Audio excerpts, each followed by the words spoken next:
Assalamualaikum, nama aku Bamboy dan welcome to channel Bamboy TV, di mana Abang Boy akan mengupas kes-kes true crime, kisah misteri, seram dan pelik yang terjadi di serata dunia.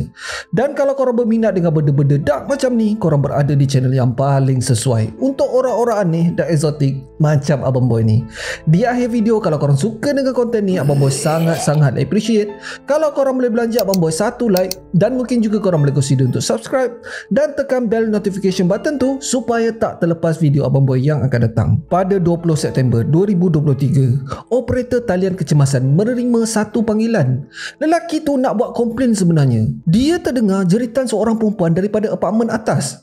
Dia cakap ada kemungkinan bergaduh laki bini. Tetapi bila dia terdengar perempuan tu menjerit jangan bunuh aku, dia dah mula cuak dah. Sebenarnya dia dah 3 kali call panggilan kecemasan tau. Daripada tengah hari dia try call sampai ke malam, polis masih tak datang. Polis sebenarnya malas nak ambil tahu pasal bergaduh laki bini ni. Tetapi disebabkan dah banyak kali call, nak tak nak polis terpaksa juga menghantar 2 unit kereta peronda ke tempat kejadian. Dorang try lah ketuk apartmen tu, tetapi tak dibuka. Daripada luar dapat dengar suara perempuan meminta tolong. Ketuk punya ketuk tetapi tak buka juga. Last polis bertindak untuk memecah masuk apartmen tu. Buka pintu. Ambil kau. Darah penuh satu rumah kot. Dekat dinding, lantai, perabot, semua ada kesan darah. Seorang wanita tak sedarkan diri dengan muka berdarah-darah terlantar di ruang tamu. Mula-mula polis ingat perempuan tu dah mati tau. Bila polis pergi dekat, polis dapat dengar bunyi pernafasan yang tersekat-sekat. Memang dah nazak gila dah. Berhampiran dengan perempuan tu ada seorang lelaki. Dia cuba untuk menikam polis dengan sebilah pisau. Polis tak cakap banyak mat, terus tackle mamat tu.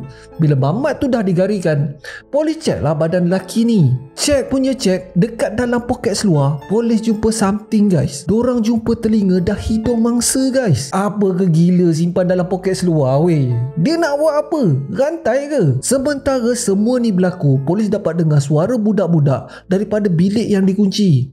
Polis tak buang masa geng. Terus diorang pecahkan pintu tu. Dekat dalam bilik tu ada 2 orang budak yang menangis teresak-esak. Pihak keselamatan terus kejarkan mangsa ke hospital. Dalam perjalanan, paramedik bertungkus lumus untuk menyelamatkan mangsa. Mangsa kehilangan banyak darah tau, dan saluran pernafasan dibanjiri dengan darah. Memang bersepah gila lah ambulan tu. Negara tempat terjadinya benda ni adalah Kyrgyzstan. Kalau nak dibandingkan dengan India, negara Kyrgyzstan ni pun sama naik guys. Kes yang Abang Boy mention tadi dah jadi makanan dekat sana tau. Setiap tahun beribu-ribu kes penindasan kaum wanita dekat sana, termasuklah kidnapping, gangguan dan juga keganasan rumah tangga. Dan rakyat sana pun dah reda dah. Percaya atau tak, dekat sana tak ada undang-undang yang memihak kepada perempuan tau. Wanita dekat sana dah diajar daripada kecil untuk duduk diam dan hadap je. Dan percaya atau tak, agama rasmi bagi Kyrgyzstan adalah Islam. Sedikit trivia, dekat negara ni ada satu adat di mana seorang lelaki boleh kidnap seorang wanita untuk dijadikan isteri tau. Bila dah kidnap, dorang buat apa saja cara untuk perempuan ni bersetuju untuk kahwin dengan dorang. Termasuklah salah satu kes yang betul-betul menggemparkan Kyrgyzstan adalah yang berlaku pada seorang wanita yang bernama Asel Nagoybayeva. Asel Nagoybayeva dilahirkan di sebuah bandar yang bernama Tokmok di Kyrgyzstan. Selepas tamat je persekolahan, Asel ni decide untuk menjadi seorang hairdresser. Dia pergilah belajar dekat kolej dalam bidang dandan rambut dan segala bagai lah. Dan pada umurnya 18 tahun, dia telah berhijrah ke ibu negara iaitu Bishkek. Biasalah dekat bandar-bandar besar ni, lagi banyaklah peluang untuk dia mencari kerja. Hidup di bandar pun memang bercabar, tetapi si Asel ni tak putus asa. Dia dapat kerja di sebuah salon dan di situ dia kumpul pengalaman memotong rambut orang. Dia juga spesialis dalam bidang makeup artist. Basically dia buat apa sajalah kerja untuk cari duit dan menolong keluarganya di kampung. Pada usianya 19 tahun, dia telah bertemu dengan seorang jejaka idaman yang bernama Azamat Astabesov. Dorang kenal sekejap je guys. Tak ada nak bercinta lama-lama. Terus decide nak kahwin. Salah satu faktor yang memainkan peranan adalah culture dekat sana. Perempuan selalunya akan berkahwin muda tau. 19 hingga 20 tahun dah memang kena settle down dah. Masa mula-mula kenal Azamat ni, semuanya indah-indah belaka. Si Azamat ni punyalah romantik. Ayat memang cair gila lah. Azamat ni pun kuat kerja dan daripada keluarga yang baik-baik. Tetapi selepas kahwin, barulah si Asel ni tahu perangai sebenar Azamat ni macam mana. Sebenarnya sebelum diorang berdua ni dating, Azamat ni dah berapa kali kena tahan disebabkan bergaduh dengan orang. Ada sekali tu dia ditahan disebabkan memukul ex-girlfriendnya. Tetapi dia masuk lock up sekejap je guys.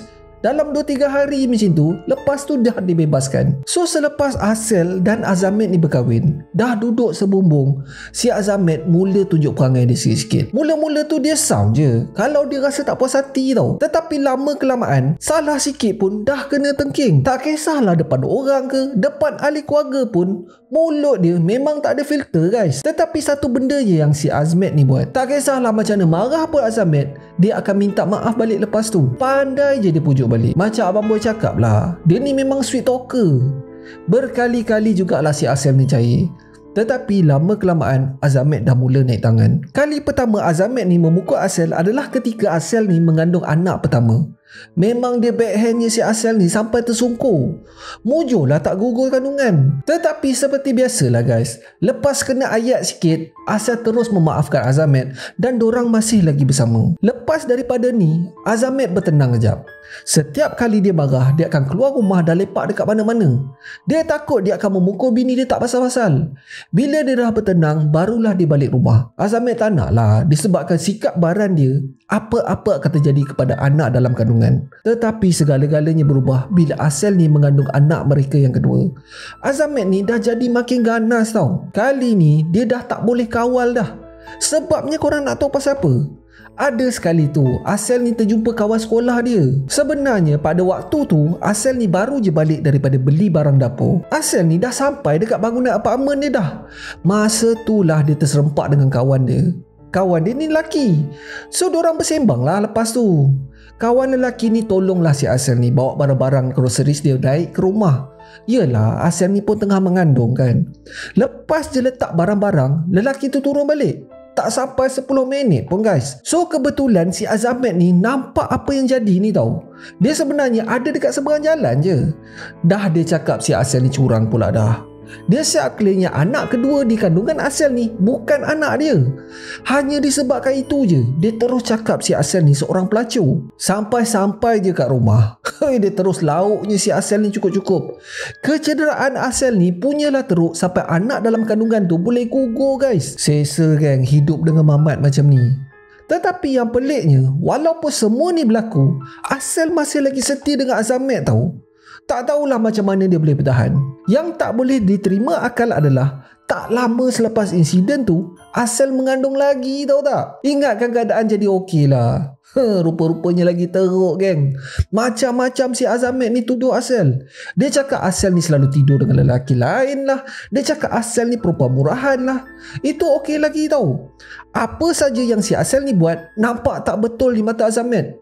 Even kalau makanan tak dihidang dengan cepat pun, dia dah boleh kena maki. Bukan setakat maki hamun je Asel kena tau. Kaki tangan semua naik lah, senang cerita. Masa semua ni berlaku, Asel diamkan je. Dia sabar je menanggung derita ni semua. Maybe korang fikir, kenapa Asel ni tak belah je minta cerai? Benda ni sebenarnya berpunca daripada sistem perundangan dan culture dekat sana tau. Penceraian dianggap satu benda yang sangat-sangat tak elok dekat sana. Dia boleh mendatangkan malu kepada keluarga dan anak-anak. Nak cerita ke orang pun tak boleh guys. Dia macam lebih kurang aib keluarga jangan dibuka. Lebih kurang lah. So disebabkan ini, ramai perempuan melalui penderitaan didera oleh pasangan diorang sendiri. Dan lagi satu sebab Asel tak nak minta cerai adalah hak penjagaan anak-anak dia, especially anak-anak lelaki. Menurut perundangan di sana, kalau terjadinya penceraian, hak penjaga anak-anak lelaki secara automatik diberikan kepada bapa. Dan anak dia dua-dua pula lelaki tau. Bila dah bertahun kena hadap benda yang sama macam ni, siapa yang tahan geng? Ada satu masa Asel telah lari daripada rumah. Dia bawa anak-anak dia balik ke kampung dan tinggal bersama ibunya. Tetapi ingat si Azamat ni nak biarkan je? Memang tak lah guys. Dia pergi ke rumah ibu Asel dan buat porak-peranda. Dia siap ugut kot nak bunuh semua ahli keluarga Asel. Seperti biasa guys, buat syarat je. Azamet duduk dalam penjara selama 3 hari je. Lepas tu dia dibebaskan. Elok je lepas dia bebas. Makin brutal Mamat ni. Azamet merasa malu dan egonya tercalar disebabkan Asel ni berani call polis. Lagi satu masalah dekat sana adalah tak ada undang-undang untuk melindungi wanita yang melalui keganasan rumah tangga. Selalunya polis tak masuk campur pun dengan urusan keluarga tau. As long as tak ada kematian, lantak korang lah nak buat apa. Polis buat tak reti je selalunya. Bukan sekali je Asel ni call polis untuk report keganasan yang dilakukan Azamet tau. Tetapi polis je datang dan tahan Azamet 2-3 hari je. Lepas tu diorang bebaskan. Diorang cakap diorang tak boleh buat apa-apa. Asel ni call balai polis terlalu kerap sampaikan polis cakap selagi tak ada kematian, jangan call diorang. Serius weh, barai gila kot. Penderitaan dia bukan setakat kena pukul je tau. Azamet ni siap letak pisau di leher Asel dan di depan anak-anak. Last pada tahun 2019, Asel nekat untuk minta cerai. Dia dah tak tahan sangat dah. Elok je mahkamah luluskan permohonan cerai, dia bawa anak-anak dia lari ke rumah ibunya di kampung. Untuk sementara waktu, hidup dia tenang sekejap. Dia mendapat kerja di pasar tempatan. Elok je 2 bulan dia kerja, si Azamet ni boleh datang pula guys. Mamat ni datang ke tempat kerja Asel dan ugut dia dengan pisau. Dia nak tahu mana Asel simpan anak-anak. Memang chaos gila lah. Sampaikan polis terpaksa dipanggil tau. Memang tak tentu hala hidup si Asel ni. Nak ke mana pun tak boleh. Memang si Azamet ni takkan biarkan Asel hidup dengan tenang. Azamet berjanji kalau Asel tak pulangkan anak-anak mereka, Azamet akan bunuh setiap orang daripada ahli keluarga Asel dan juga anak-anaknya. Disebabkan ini, Asel terpaksa beri hak penjagaan anak kepada Azamet. Walaupun Azamet layan Asel macam sampah, tetapi Azamet ni sayang anak-anak tau. Dia tahu Azamet akan jaga anak dia elok. Asel terus berpindah ke Itali selepas tu. Asel sebenarnya ada keluarga tinggal di Itali dan dengan bantuan saudaranya, dia berjaya mendapatkan kerja dekat sana. Kalau dia tak belah, silap hari bulan, tak pasal-pasal nyawa dia yang melayang. Asel memang kerja gila-gila dekat sana guys.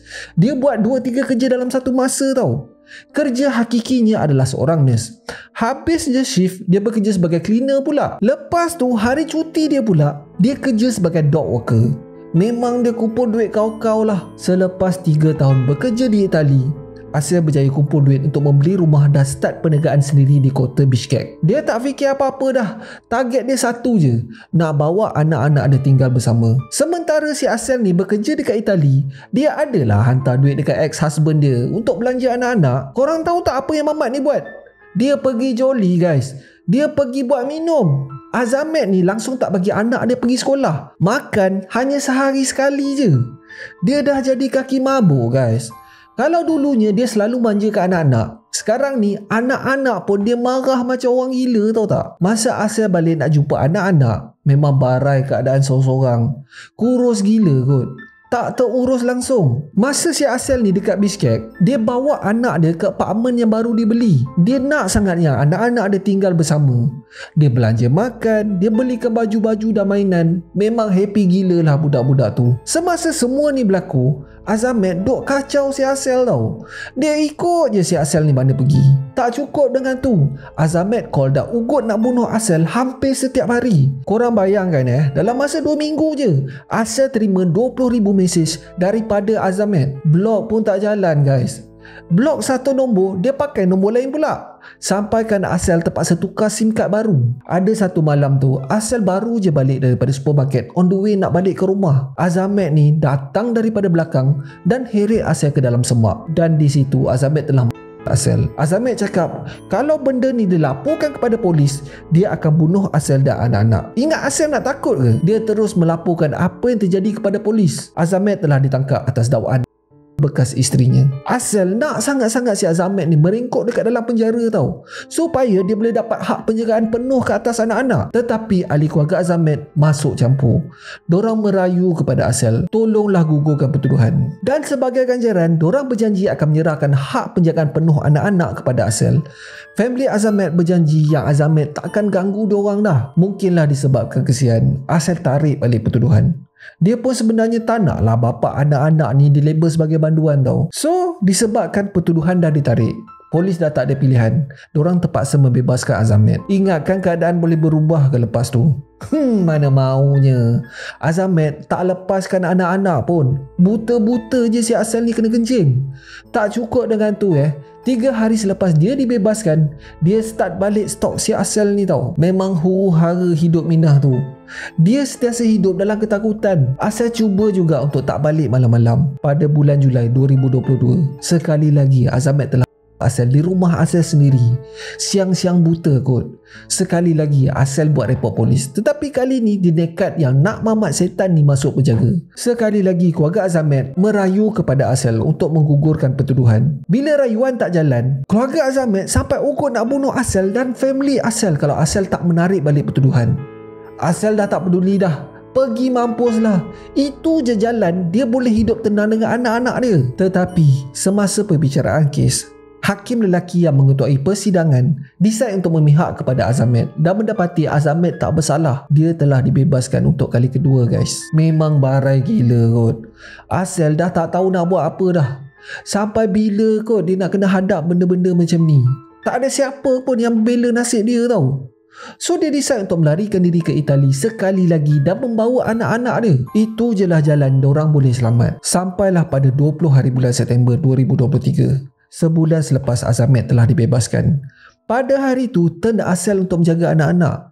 Dia bangun awal hari tu sebab nak siapkan anak-anak dia ke sekolah. Sekolah pun tak adalah jauh sebenarnya daripada rumah dia. Selalunya Asal akan hantar diorang dulu sebelum dia pergi kerja. So baru je dia nak gerak, baru je dia nak keluar gate tau, Azamat dah tunggu siap-siap dah. Dia terus tolak Asal ni masuk balik ke dalam rumah. Dekat dalam rumah, Azamat telah memukul Asal semahu-mahu je. Semua ni berlaku depan anak-anak tau. Hoi, memang gila geng. Mata Azamat memang nampak merah je. Dia tahu hari ni dia akan membunuh Asal. Azamat mencekik Asal sampailah Asal pingsan. Pada masa ni Azamat telah Asal berulang-ulang kali depan anak dia yang menangis ketakutan. Selepas beberapa ketika, Asal tersedar balik. Dia terdengar anak-anaknya menangis dekat dalam bilik tau. Dia nampak Azamat jalan mundar mandir di ruang tamu. Pada masa ni, Asal rasa haus sangat. Dia merayu dekat Azamat, tolonglah bagi dia air. Dia haus sangat-sangat. Korang nak tahu tak apa yang si Azamat ni buat? Dia ambil baldi yang dia basuh tangan yang berdarah-darah tu dan dia bagi dekat Asal. Air dalam baldi tu merah dengan darah. Disebabkan terlalu haus, Asal minum juga. Mengalir air mata Asal. Pada masa ni, dia berserah je. Asal tengok jam. Dah dekat pukul 7 malam. Dia sempat tanya ke Azamat, dah bagi anak-anak makan ke? Tak tahulah pasal apa. Tiba-tiba si Azamat ni mengamuk tak tentu pasal kan. Dia menyalahkan Asal sebab family tu porak-peranda. Dia cakap kalau Asal ni tak minta cerai, semua ni tak akan berlaku tau. Pula dah, kau yang perangai macam setan, orang lain pula salah. Hei, abah dia. Azamat terus ke dapur dan mencapai sesuatu. Dia datang balik ke ruang tamu. Asal ni ingat dia akan terus memuka Asal tau. Asal memang dah tak ada tenaga nak melawan dah. Dia berserah je. Dia berdoa satu je, kalau nyawanya diambil pada malam tu, dia berharap sangat yang anak-anaknya dijaga dengan baik oleh keluarganya. Azamat sebenarnya bukan nak pukul Asal tau. Benda yang dia ambil dekat dapur sebenarnya pisau geng. Tak banyak cakap, Azamat terus memotong telinga Asal, menjerit-jerit Minah tu. Tak cukup dengan tu, Azamat memotong hidung Asal pula. Azamat cakap, kalau kau tak nak aku akan pastikan tak ada orang yang nak kau. Azamat tak habis kat situ geng. Dia cuba untuk membutakan mata Asal pula. Elok je dia nak cucuk mata Asal, polis memecah masuk pintu depan. Azamat cuba untuk menyerang anggota polis dengan pisau, tetapi polis dapat tackle dia ke lantai dan menggarikannya. Pada masa ni, Asal sangat-sangat memerlukan bantuan perubatan tau. Asal memang banyak kehilangan darah pada masa tu. Tetapi korang nak tahu apa jadi? Hospital tempatan tak nak terima Asal pun. Memang birokrasi kau-kau lah. Menurut pihak hospital, dorang tak boleh terima Asal suka-suka disebabkan hanya hospital dekat negeri kelahirannya saja boleh merawatnya. Dia lebih kurang macam, okey lah, sebagai contoh, kalau I see Abang Boy alamat dekat Ipoh, so hospital Ipoh je yang boleh merawat Abang Boy. Hospital tempat lain tak boleh kan? Hei, apa punya sistem siut. Memang barai gila kot. So disebabkan ini, ambulans terpaksa bawa Asal ni balik ke kampungnya di Tok Mok. Sejam lebih perjalanan weh. Tetapi selepas 9 jam menjalani pembedahan, Asel berjaya diselamatkan. Sebenarnya ambulans ni sempat letakkan telinga dan hidung Asel dekat dalam ice pack tau, dengan harapan dapat menyambungkannya kembali. Tetapi disebabkan terlalu lama masa dibuang, doktor tak dapat repair kecederaan Asel. Muka Asel memang barai gila gang. Bukan setakat kena potong telinga dan hidung je tau, lelaki gila tu siap menggelar pipi dan leher Asel. Memang cacat habis lah. Doktor pun tak boleh nak buat apa dah. Sampaikan doktor menyuruh nurse untuk mengeluarkan semua cermin daripada wad Asel. Dia melarang Asel untuk melihat cermin tau. Dia risau psikologi Asel akan terganggu dan ada kemungkinan Asel akan cuba membunuh diri. Tetapi biasalah geng, lagi orang larang, lagi kita nak buat. Selepas balutan luka dibuka, Asel curi-curi tengok cermin. Hoi, menjerit dia guys. Satu floor tu dengan jeritan Asel. Dia menjerit sampai pingsan guys. Sebenarnya untuk membaik pulih muka Asel ni, dia terpaksa menjalani pembedahan plastik yang banyak menelankan belanja. Dorang cuba juga untuk merayu kepada kerajaan untuk bantuan. Tetapi kerajaan mana ada dana untuk benda-benda macam ni. Keluarga dan kawan-kawan Asel telah membuat satu akaun GoFundMe untuk meminta bantuan orang ramai dalam menaja kos perubatan dan pembedahan plastik. Mereka berjaya kolek sebanyak $45,000 dalam masa beberapa bulan je. Walaupun Asel berjaya menjalani pembedahan plastik, ia akan mengambil masa bertahun-tahun sebelum Asel ni sihat seperti biasa. Sementara semua ni berlaku, keluarga Azamet sekali lagi menggugut keluarga Asel tau untuk menarik balik pertuduhan. Keadaan diorang ni punyalah teruk sampaikan polis terpaksa dipanggil untuk mengawal rumah keluarga Asel ni tau, dan juga hospital tempat Asel dirawat. Semasa pembicaraan, si Azamet ni buat-buat gila pula geng. Pihak peguam bela mengatakan disebabkan Asel meninggalkannya, dia berada dalam depresi dan anxiety. Beberapa kali Azamet cuba untuk membunuh diri tetapi tak berjaya. Dia sebenarnya hanya nak keluarganya bersama-sama seperti dulu. Menurut Azamet, dia tak sedar masa dia melakukan semua benda tu. Ada juga sekali tu dia claim dia telah disihir. Tak cukup dengan tu guys, masa tengah bicara tu Azamet buat-buat macam dia kena rasuk pula. Hei ya Allah, apa kau ingat kau ni Melayu ke? Acah-acah orang nak hantar santau bagai. Tetapi kali ni mahkamah tak bagi peluang dah. Dah banyak sangat rekod si Azamet ni. Di akhir perbicaraan, Azamet didapati bersalah atas pertuduhan cubaan membunuh dan mencederakan bekas isterinya. Tetapi yang peliknya, hanya dijatuhkan hukuman penjara selama 20 tahun je guys. Semua hak penjagaan telah diserahkan bulat-bulat kepada Asel. Elok je Azamet ni diheret keluar daripada mahkamah. Dia sempat menjerit guys. Dia cakap, kau tunggu aku keluar. Kali ni aku akan betul-betul bunuh kau dan anak-anak. Hoi gila guys. Itu dah tak kira apa dah tu. Selamba je dia ugut depan hakim. Of course Asel dan ahli keluarga tak puas hatilah dengan hukuman ni. Ringan gila kot. 20 tahun tu sekejap sangat. Asel ni siap buat petition untuk mendesak kerajaan menjatuhkan hukuman lebih berat ke atas mamat setan ni. Sebenarnya bukan hakim tak nak jatuhkan hukuman penjara lebih panjang, tetapi itu je peruntukan undang-undang yang ada tau. 20 tahun tu maksimum dah tu. Selalunya hukuman penjara sepanjang hayat hanya untuk tuduhan membunuh saja.